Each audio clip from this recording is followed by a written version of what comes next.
Hey everybody, got a great guest today. This is one of the unique situations where I'm interviewing somebody I've known, I've worked with and for, and I have seen over an extended period of time have consistent success in even the hardest of sales situations. And when I say hardest, I mean not just selling a complex product into a new market, but selling for a startup, which is adds a level of complexity to it because zero brand recognition. Sometimes people don't even understand the problem that you're trying to solve. Almost zero marketing, so you get no inbound leads. And that's something that comes up today where the inbound really isn't qualified or a good match for what you're trying to sell. So it's nearly 100% outbound and networking. And I think what's interesting about this case is that people who are even senior in their careers are getting value and even starting online, on LinkedIn. Because I get a mix. Some people love it, some people hate it. But if your territory is reasonably big, focus on the people that are easy to communicate with. They may not be the best of the best, but they're good enough. They'll buy your product. Our guest today is John Rubin. I met John a long time ago. He interviewed me. He hired me. We were at this very early stage startup. They had just received their Series A. They were transitioning from being a consulting company to a product company. They had maybe 2 customers for the product, and the product was wrapped with a lot of services. So it sound familiar? We got a lot of people in the courses in similar type situations. But what was interesting about it was John is a unique type of salesperson because it's a great mix of process, passion, and drive. And John's story as a human being is really interesting because he's come through probably the most devastating obstacles. And you can do research on him to learn about them. I don't want to make the interview about that because it's really about sales. But he has been a startup sales guy his whole life. He didn't really go into management often. He did kind of what I did. You go in, you have some success. They say hire some people. You build up a little team. And then you kind of move on or the company gets acquired instead of just building up a big organization. But what you learned from John in this interview is his style. Now, it doesn't have to be your style, but why he chooses his style, where his process matches his personality, his interest, his passion. And you'll hear the passion in the interview. And this is something that has kept us in touch, is our desire for sales, our enjoyability of just laughing and connecting with other people and taking that persona away and talking to people like people. So I think you'll get that out of this interview. This is somebody that you really want to hear because I know he's the real deal. When I have guests on, most of them I don't know anything about other than what they say online. I listen to their other interviews. I look for evidence of real success against hard situations. Most of us can go into a big brand company and get a territory and do pretty well. That is okay. But when you don't have those resources, that brand, that recognition of the problem, a mature product, established marketing with leads, tech support to help you through it, it becomes more difficult. Not that one is better or worse than the other, but just to understand what it takes to become successful when you aren't given a lot of the things. Let's get into the interview. I'll sum it up at the end. I'll tell some stories about working with John, which has always been fun. Every time we talk, we laugh and a little bit of reminiscing, but we just have a passion for sales. We reconnected through LinkedIn. He liked my videos, and we talked, and I said, any interest in being on this show? And I thought he'd make a great interview, and I think you'll agree he does. Before we get into it, make sure you're checking out our partners over at Co-Video. One of the things that's coming out of the course is that people who are embracing video, email, it is much more connective, much more personal. And it's a way of differentiating yourself and connecting with another human being. And at this time and every time, that is critical, because that's really what we're doing. We're professional communicators, and video and audio just add so much more to it. So go to Covideo, download it, try it out, see if it works for you, see if you can integrate it with what you sell and how you sell. And we're all looking for better ways of doing things. Also, if you're either in the course or interested, I'll sum it up at the end and give everybody an update. Had some fantastic one-on-ones this week. So if you're in the course, make sure you're checking them out. Here we go with John. Hey, John, welcome to the show. As a way of getting started, tell us a little bit about yourself. Well, I'm a sales career veteran, 30 years selling. Originally, I started door-to-door selling alarm systems, and I think that taught me a lot about closing. Really helped. Yes. It also taught me about sort of the numbers game, in that, I realized that I had to make like 120 calls to get one meeting. Yeah. So I had to sort of condition myself to understand that every one of those calls was one very small percentage of the yes, so I wouldn't get too frustrated. And coming right out of college, that was a tough thing to learn. And got my first job in the computer industry at a computer store. I went in there to sell him an alarm system. I sold him 3 of them because he had 3 stores. And he said, "What are you doing selling alarms for? You should be selling PCs for me." Yeah. So I said, "I thought you'd never ask," because I really wanted to be in the computer business. But I came out of college with a history degree, honors degree, but Roman history. And not many historian openings. No, not back then. I mean, back then, PCs were still 40, 50 pounds. Yeah. So, and they were just coming out. I never had a PC while I was in college. So, it was like, if you don't have a computer degree, you can't sell it. Well, I think that's a great point, because there's so many great salespeople who aren't in the right place. And I think you're right. Our careers have overlapped. And I remember you telling me you sold alarms door to door, and then you sold computers. How did you get into software?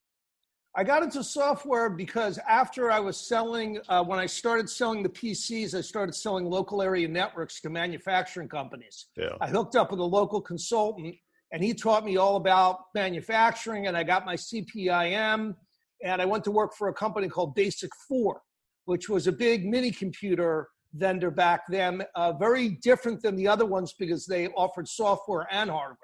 Yeah. So this is back when hardware ruled the day and software was a waste of time. And Basic 4 had their own software. And shortly after going to work there, I met an independent software vendor and went to work for him. 3 people in the company. It was me, the owner, and a one-eyed programmer. That was it. And we did everything. I mean, I sold, I did pre-sales, I implemented, and I did cost accounting consulting. It was crazy, but I learned a lot. Yeah. Learned a lot. I'm sure you've noticed the differences between like an alarm sale, where it's what they call a simple sale. It's you either close or you don't. Right. Versus enterprise, where there's multiple meetings. Oh, hugely different. Yes. Hugely different. But in the end, they have to trust you. Right. In an alarm sale, the reason they're buying is because they're afraid. They're not typically buying, "Oh, I need to go get an alarm." It's normally after they got robbed. Yes. Is when and that's what we used to do, is we used to look at the police reports, and then we had to sort of finesse calling them and admitting that you're basically chasing the ambulance, but hey, I'm here to help. And if you don't want to do it, don't do it. Call your local police. They know me, that kind of thing.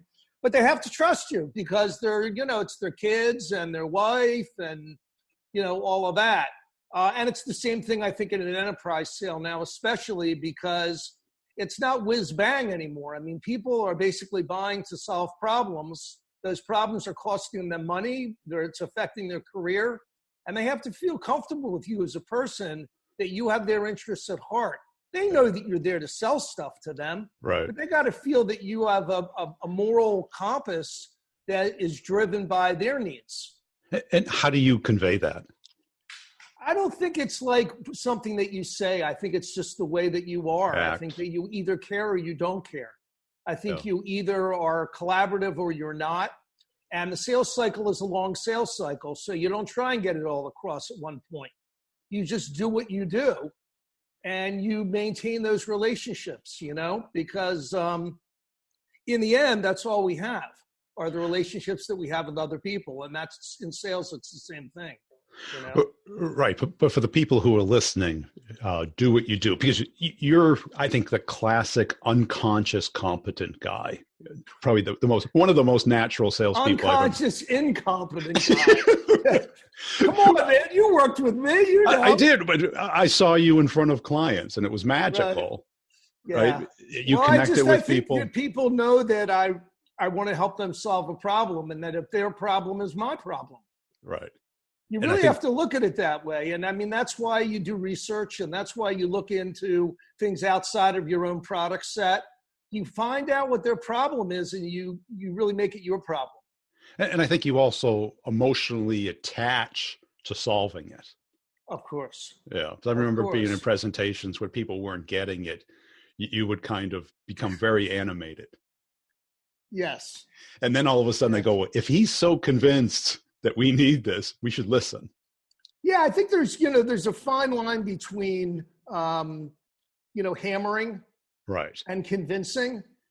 And I think that when you and I worked together, when you were in my team, I was much more the hammerer because I was going out with all you guys closing deals. Yeah. So I never had met a lot of these clients. I would have to go in and in a 2-hour period, take them from I'm not buying today to okay. And that was basically by reinforcing all the steps in the sales cycle, asking them about what had transpired. But if the rep had not done a good job of really fleshing out the problem and doing the research, well, then I don't have a chance of closing it. But if they did, we had several occasions where a guy would say, I'm not buying today. I'm telling you that right now. And we'd walk out with an order 3-4 hours later, but not because we closed them. Right. It's because we asked them questions and, we knew, I was always a stickler for that. I wanted to know everything that was going on in the account if I was going to go in and try and close it, how old were their kids, everything, because it's all relevant. Yeah. Everything is relevant with selling to people. Yeah. In the end, I mean. And why do you always pick these hard jobs? You're like. I don't know why I pick hard jobs. I like new technology. I like new things. I like to introduce things. Yeah.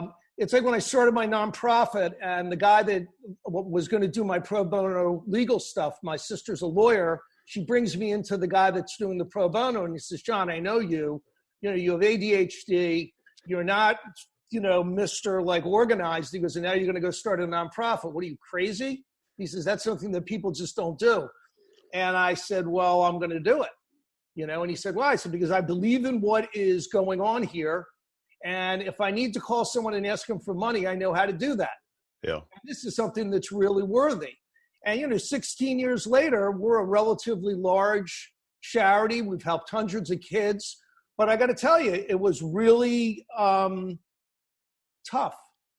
It is tough. It's tough because it was a new concept. We were helping a very distinct population of kids that most people don't experience, kids that are really, really troubled. And most people just didn't relate. And we had a really hard time. But we, in the end, we found our niche and we've been able to help some kids, And, but I love new technology. I love the idea of solving a new problem. The challenge of it or the competitiveness? The challenge of it and just intellectually. Yeah. As opposed to being at a big company and trying to fit into the machine? Well, yeah. I mean, the last big company I worked for was Oracle, and that was in 1994. So I don't have a lot of experience anymore with, large companies. But back then, I was one of the first people selling Oracle manufacturing. Yeah. So I wasn't like a big company. I mean, I knew Ray Lane intimately. He was, he started the same day I did, and he was really into this application software. He thought it was the future, which it was. For Oracle, and I was one of 4 manufacturing reps that were brought on to start selling it. Yeah. So it was really sort of a small company thing then too, Well, let's get a little bit tactical. What's your Sure. day-to-day approach look like? My day-to-day approach is defining the problem, finding the target email. It means they're really interested in business. A lot of times people will connect with me. Like I had a CIO call me out of the blue that said, I've been following you for years. And I'm like, oh boy, this is great. He's on my nonprofit board now. Nice. So and that's great. But it wasn't the reason that I thought, but people on LinkedIn, if they're interested in you as a person. Right. But it does provide you with an audience to be able to, it makes your prospecting efforts like residual. You're getting a residual benefit because even if you let's say you contact 100 people on LinkedIn, you send them a connection request and you only get 10 connections. That's a great return. You know what I mean? Because you now have 10 people that whenever you post something, whenever you say something, whenever you want to state something to get, directly to them, you can do that now. Yeah.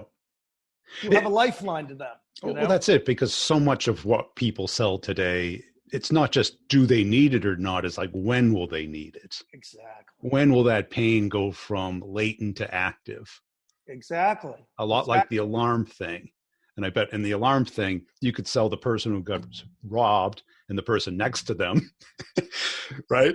Because one street over, they don't give up. Right. There's only like 4 or 5 houses, but until it hits them, or right. No, you're right about that. I think that, it's back to relationships. I mean, the more people that you can expose yourself to and become exposed to them, the more you're going to learn too.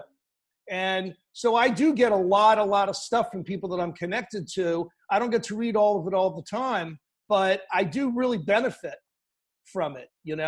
I think that it's really helpful. That's it's not just like an outbound thing. Right. Because it compounds, like you said, and you can then connect and leverage that relationship to others. Yeah. And you can just call for advice. And you probably do get some word of mouth. I think that my network has served me extremely well over the years. Yeah. It's been helpful. And you got to look at it like a bank account. You don't put the money in just to take out. You put the money in there so it's there when you need it. Exactly. I have like over 15,000 contacts on LinkedIn. Yeah. And most of them are business oriented. Probably maybe a quarter of them are with my nonprofit. And then maybe another 60% are, the CIOs, CTOs, CISOs. Because, I had this consultancy where I was helping Israeli companies. So I was covering a lot of different places. I was doing like security. I was doing virtual disk. I was doing like a lot of different things. GRC for SAP. So, and that was really great because I got to learn a lot.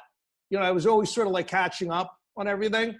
But they're all related to those, either those or CIOs, CTOs, CISOs. So I think that when I post something, I get a lot of responses. And, one of the tools, if anyone is not using this tool on LinkedIn, they should be, which is Point Drive, because it allows you to package up your information in a way that it's just a link, and you can even include it on a connection request. And when people look at it, they looked at it. Yeah.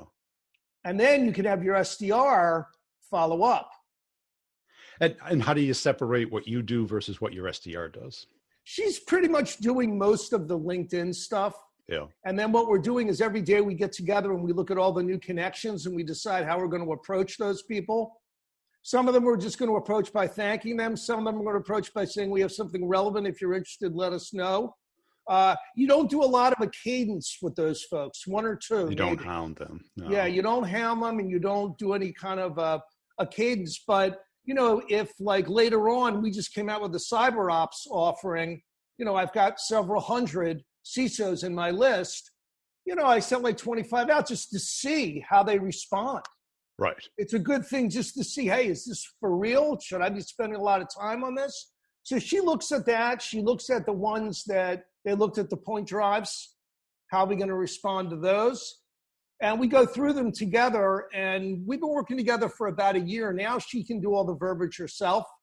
But what we do is we get her on a Zoom meeting. We record the Zoom meeting. Yeah. and I say what I think she should be writing. Because remember, she's representing me. She's using my account. She is. She's John. Okay. So she's using my persona, and she writes a lot better than John does, actually. A better John than the John. Right, she's better educated than the real John.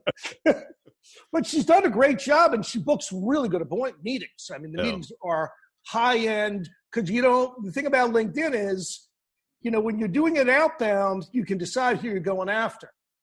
Right. When you get this stuff in on the web, it's crap. I mean, it's just right. It's people looking at your content. Mostly in another country, mostly from another country. You know what I mean? And not necessarily the country that you were hoping for. No. And it's not, it's just, and those folks have a right to get information about the product that is technically oriented, and they should be looking at it. And I think it's great, but it's not something I want my SDR wasting her time on, and I don't want to waste my time.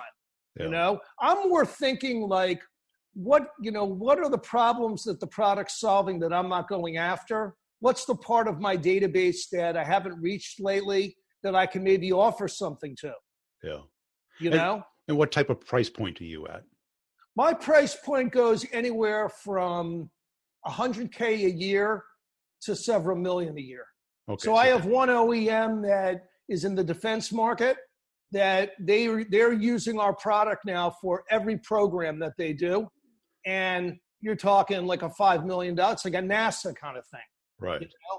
And we found them actually through LinkedIn marketing. We were looking on LinkedIn, and what we like to do is when people are promoted, we like to send them an email. And really the simple question is, now you're promoted, what are you going to do about it? You know what I mean? How are you going to make your mark? When you leave 2 years from now, what are they going to say about you? What's the project that they're doing? Because our customers have used our products to help make a name for themselves. And this guy, he did.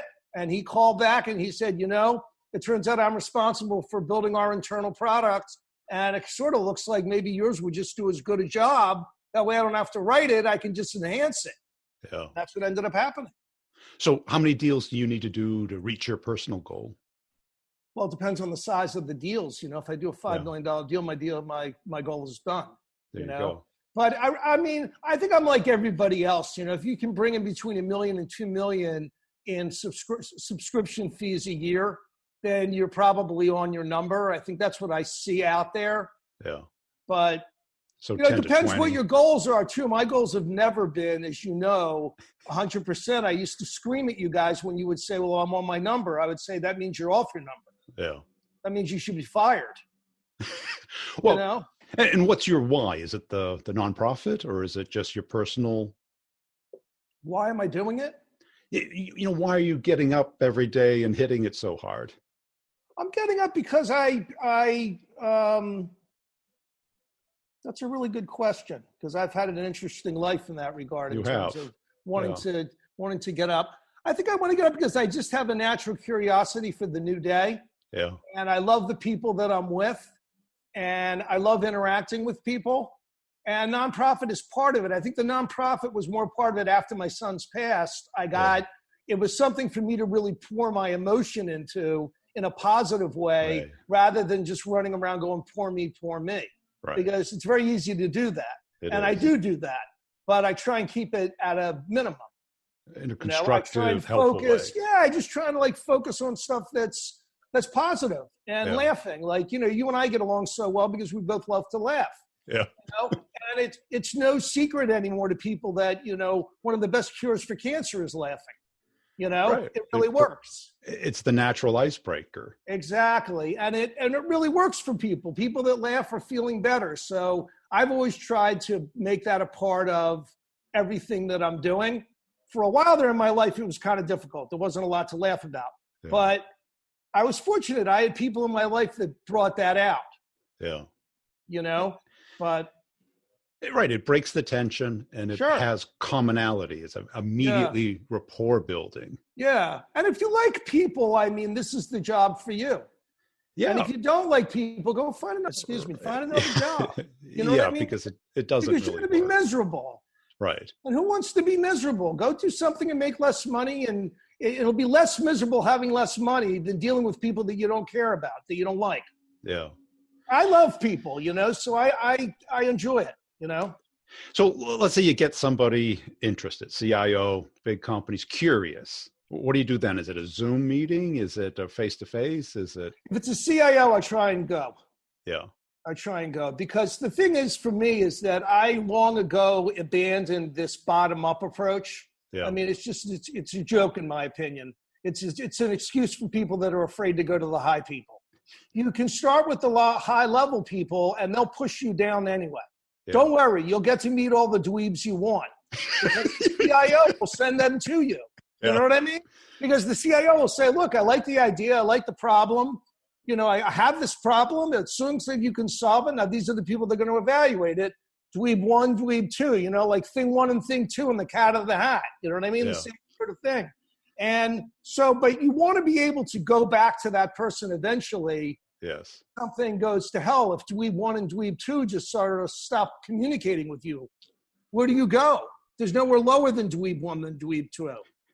Right. But in most companies, the top level people don't go to the website and fill out a lead form. The dweebs do. Well, that's why I don't look. That's why web leads for me are really not your thing. No, like the guy that, this guy at this OEM, he was the CTO. Yeah. Probably got, several thousand people in the group that he's CTO for. But, so we start with him. Now, did we have to deal with a lot of technical people afterwards? Sure. Yeah, of course we did. I didn't really have to. It was mostly very, very technical stuff. But no, I believe that you target the person that is going to lose the most from the problem. And that's typically the C-level. Yeah. And was it the door-to-door stuff that gave you that confidence and resilience to be able to? Well, what I realized was I went for 6 weeks when I first started selling alarm systems. I couldn't sell anything because I was afraid to ask for the order. Yeah. I was really afraid to ask for the order. I thought it was impolite. My dad was a lawyer. Mom was an English teacher. How could I do this? How could I be so rude in someone's home? Blah, blah, blah. Now it's 6 weeks later and I'm starving. You know what I mean? Right. So now the things have changed a little bit, and my girlfriend is like, when are you going to go sell something? And it's like, so I went through my logical sales process. I did my alarm horn. I did all the stuff and blah, blah, blah, everything just like I was supposed to. And I looked at the guy and I said, so are you ready to buy? Basically. And I just said it like that. And he said, yes. There. And I realized, why haven't I been asking?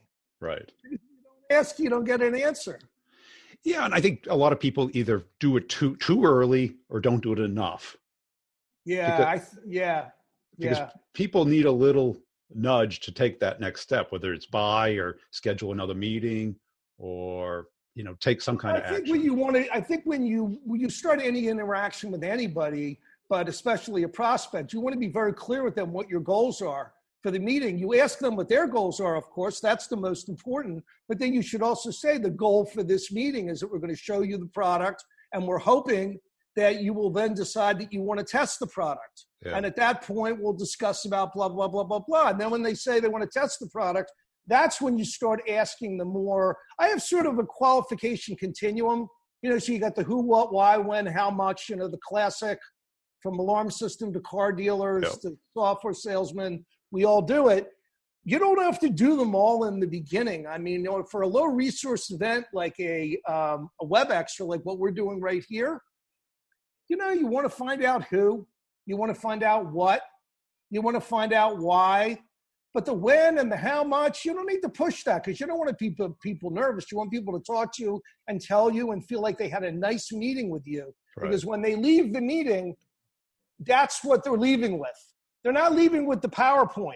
They're leaving with the feeling they had with John, whether it was an enjoyable time and do they want to do it again. Yes.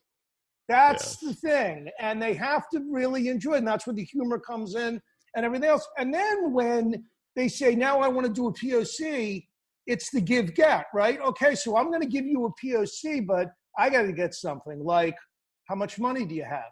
When are you going to buy it? Yeah. And then it's perfectly logical for them. Right. They've asked you for something. Yep. But that's the perfect time. I used to drive you guys crazy with the give-get. Well, what the hell did you get? What did you get for that? Right. And we didn't. We wouldn't, and that's when we would lose deals, you know? Right, because you think, oh, I give, and then they'll feel obligated to help you. They might, Right. but they think you're getting paid by the company. It was like I would say to Danny all the time, just because you're from Atlanta doesn't mean you have to give everything and be so damn polite, you know? Remember? I'd say, stop it, Danny, do. Act like a New Yorker a little bit. Ask for something. Yeah. You know? But you don't want to ask early. You're right. It's a delicate balance. But before you do a high resource event, which I consider a face-to-face or like a POC, you want to have all those W's down. Right. Yeah. You really need to have that because, and it's not just like an expense management issue. It's an issue of just, you know, knowing that you have a deal. I'd rather know 10 deals that I don't have than hang on to, you know what I mean? I hope right. It's not spring eternal in sales. It's not like that. You know, especially when you fly somewhere. There's nothing worse than getting up at 4 a.m. to get on a plane, land, drive there, and find out this is a 5-year initiative, not a this year initiative. Yeah, and if you did that, though, you know, shame on you.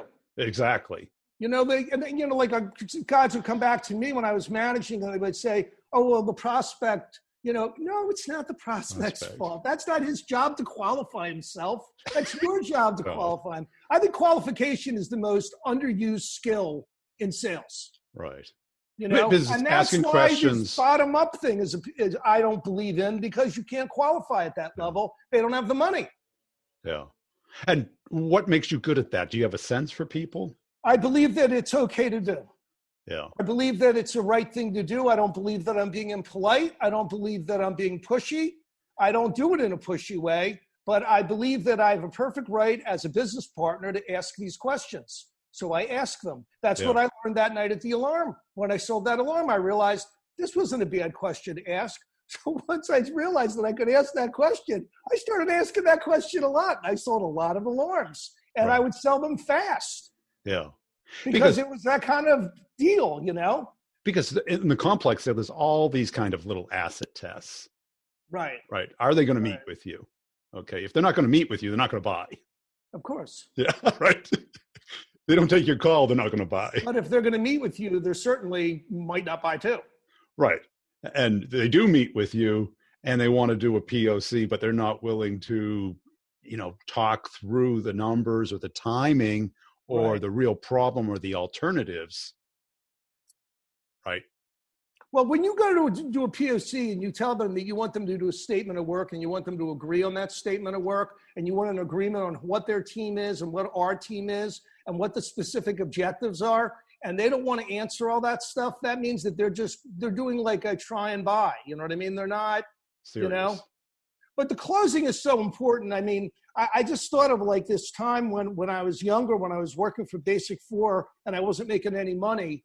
And my wife said, you need to get money for Christmas presents. So it wasn't like, you know, will you? It was like, go get it. So I went to work for a PC store and they were selling PC Juniors and MacBooks at the time. And what I would do is I just came in and I said to the manager, look, I'm a salesman. I know how to sell and I know about computers and I need to make money over Christmas. So basically what I would do is when people would come in is I would say, do you want a PC Junior or do you want a Mac? And more like 9 out of 10 would say PC or Mac. And then I would say cash or credit. Yep. And I was moving like 10 or 15 of these a day. They wouldn't let me come back after Christmas because the other employees were furious because they were trying to do solution selling. And of course you have to sell. Of course you have to find the problem. I'm not demeaning that at all. And you know me, you know that I'm pretty intellectual about the way I look at business problems, but you have to close. You have to qualify, you have to close, and you have to know what's going on because otherwise all of your great intellectual theorizing is doing nothing for nobody. Right, because people naturally needed that final nudge, the permission to take action. Exactly. That decision point. They want to. They want it.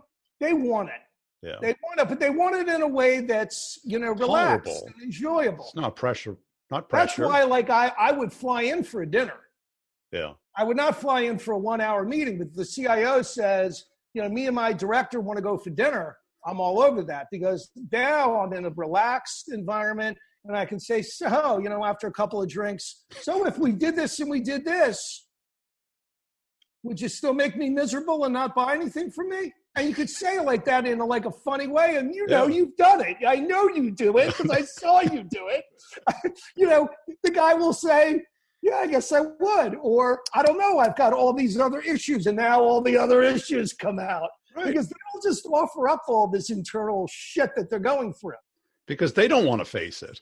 They don't want to face it. You got to time travel in their mind. Yeah, they want to feel like the boss. They want to feel like the boss. And, cool. But, it's, like I said, if you like relationships and you like people, you're going to love selling. I mean, selling is what it's all about. It's the human condition at its finest. It is. Hey, this has been a great conversation. Where can people go to follow you? I'm just on LinkedIn. I mean, I'm just profile. Cool.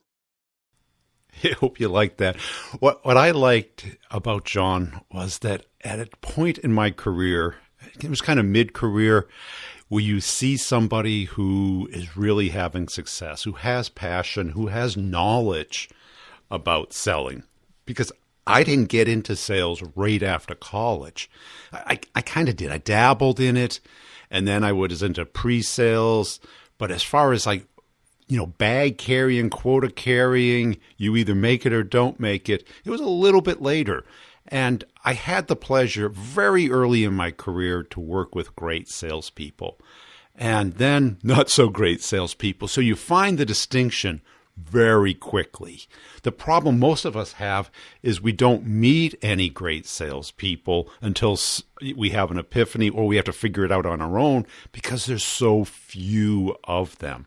So when you look for a job and the manager's a great salesperson, but the company or the comp plan might not be the best, go with that education. And that's really what I'm trying to do with the podcast, is share those distinctions, because I get so frustrated when I hear the people on YouTube who have never sold or have other podcasts, or on LinkedIn and they got 5 years of experience and they're great with subject lines or little gimmicks to get people on the phone. Yeah, that's part of it.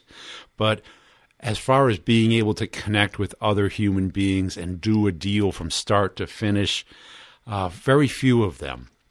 And because we don't have much motivation to go out and share it. I kind of came to the end of my ability to work for other people, because most of the managers I met weren't like John. They were like probably what you face out there, the bean counters, the dashboard jockeys, the spreadsheet monkeys. And I just didn't have the need anymore financially to work for them. I wanted to go out and do my own thing.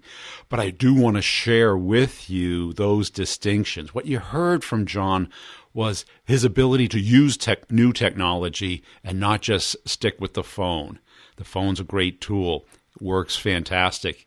Not as good as it used to. People don't pick up as much. Email. LinkedIn, if it works, great. Pick the mode that works for you. Be able to connect with other people.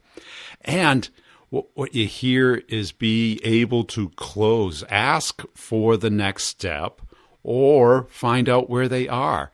And that might be a little abrupt, and it requires a little bit of style, where it sounds so natural coming out of John's voice, but it may not on yours. You got to work up to it, but not be scared of it, to really have an acid test out of each conversation to confirm where you are and where you need to go.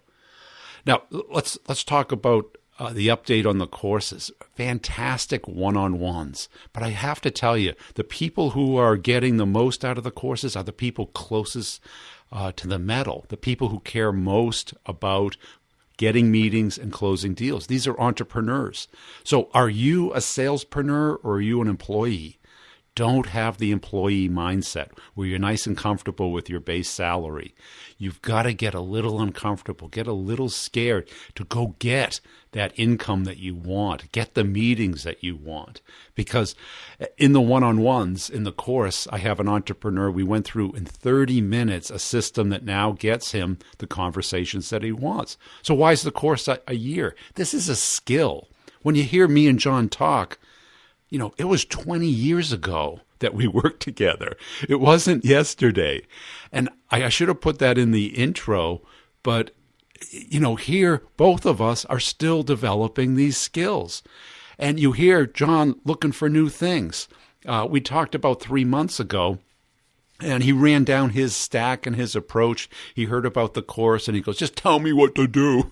And, I go, John, we can talk it through, and I can tell you what I'm doing, what you're doing. We can compare.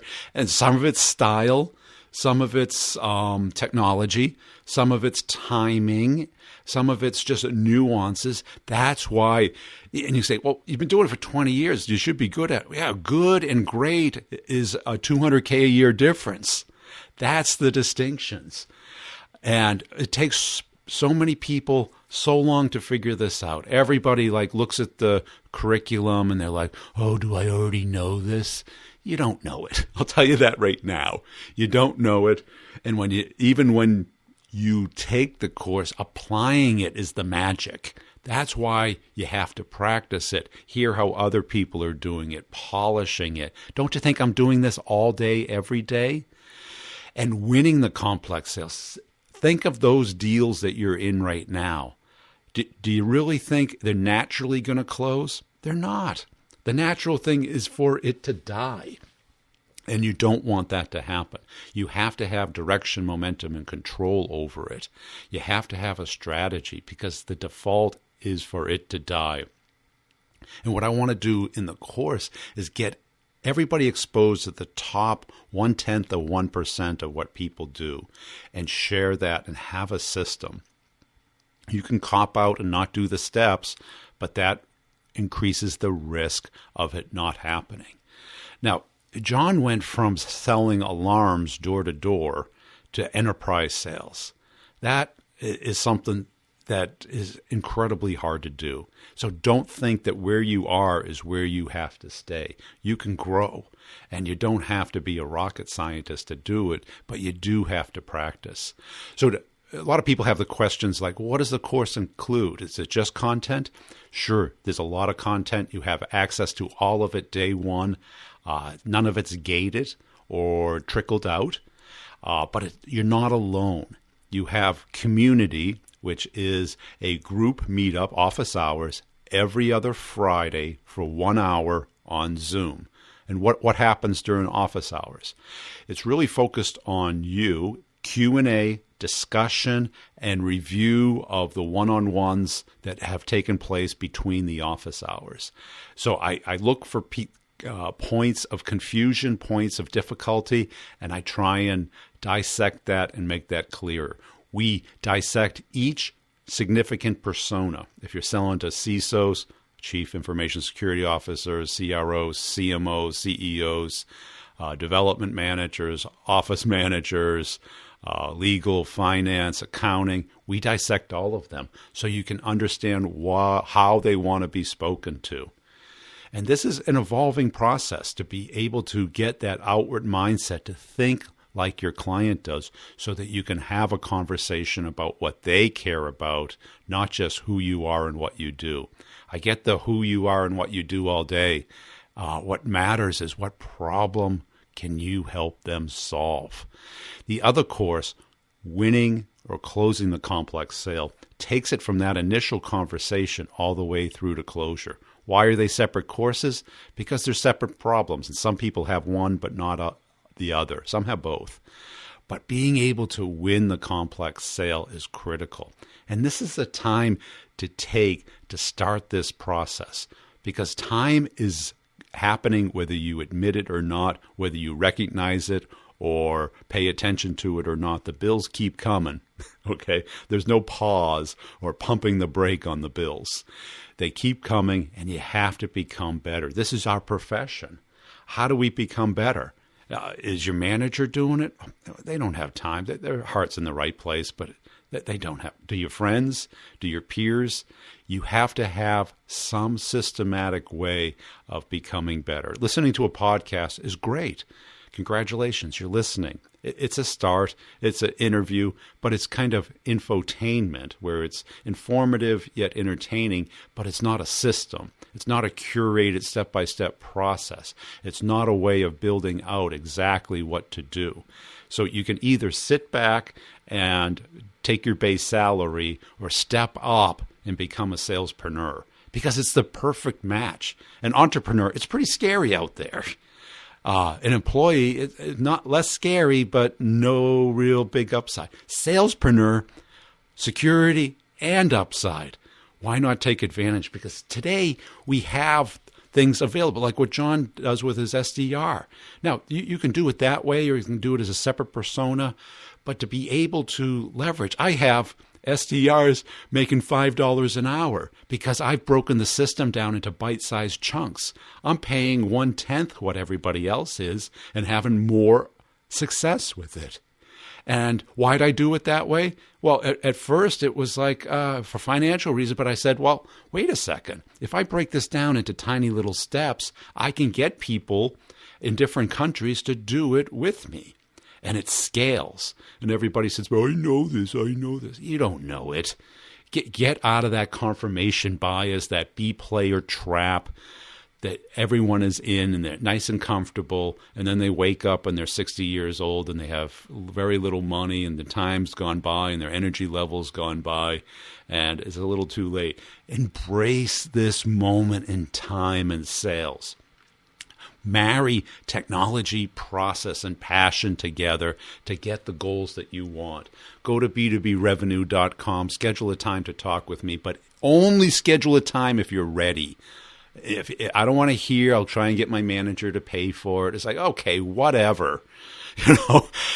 You paid what, $200K for your college education? This is basically a lunch or a dinner per month. It's not money. It's your laziness and your inability to commit your time and energy to what matters most to you. You'll sit back and watch Netflix for the same amount of money and be comfortable, but you won't become rich. Decide to become rich and become the person you want, and sign up and become part of that community. Money is not the obstacle. Time is not the obstacle. It's your commitment to become the person that you want to become instead of just delay it another day, hoping that something else will fall on your head. You're not going to win the lottery, I'll tell you right now. And if you do, you wouldn't be listening to the podcast.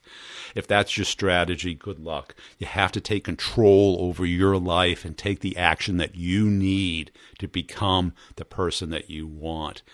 Part of it's knowledge, part of it's passion, part of it's process. Put it all together and you get the magic. And when that magic happens and every day you compound bigger and bigger from yesterday, that's when you really touch the part of you that you need. When you heard John's passion, it comes from competitiveness. It comes from a desire. It comes from a liking of what you're doing. You're not born that way. What you do is you become interested in something. You become a little bit better at it. And all of a sudden you get a reward from it. And then it becomes cyclical and compounding instead of beating your head against the wall, doing things that don't work, sending spam, doing, mindless cold calling. Connect with other people. Build up your network, build up your ecosystem, build up your process so that you can crush it. That's all. Doesn't it sound easy? Hey, tell a friend about the podcast. Also, if you're in government sales or you sell to state and local or you want to, check out the B2B Revenue Leadership Show this week. I've got a great guest on there. I'm going to be talking about that. It's where the money is right now, this moment in time. Also, make sure you're checking out Sales Questions, Brutally Honest Answers. I get about 10 questions a day on LinkedIn. I do not reply to them. I answer them via the podcast so that everyone can get value out of it instead of me writing up a response. It's easier for me and it's easier for everybody to get the best answers that I can come up with because I'm much more of an audio person than I am a written person. And make sure you're checking out the courses. Tell a friend about the podcast. If you see my content, my funny stuff on LinkedIn. Did you see the boat video? People love the boat video. Check it out on YouTube. Brian Burns Sales on YouTube. We'll see you next time. Thanks for listening.